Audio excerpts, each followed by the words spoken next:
All right, folks, today we are going to talk about overhand knots. This is a great way to start certain projects or to secure a bundle of string or rope together. You can use as many as you want, but as many strings as you want, but at a certain point you'll have thickness issues. The more strings you use, unsurprisingly, the bigger your knot will be. So start with this knot. You make a loop, and we put two ends through the loop, pull it tight. And at this point, you can twist what you've got here for cordage.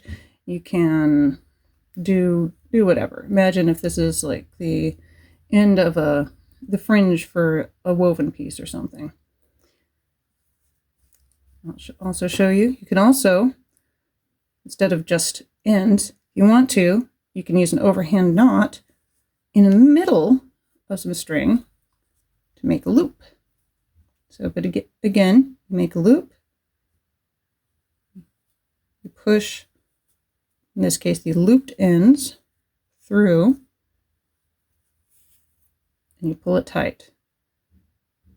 Now you have a nice secure bundle of string, and this might be the start of a macramé project. This might be something to hang. This might just be a little decorative loop, whatever you need. All right, folks, that was how to make a simple overhand knot.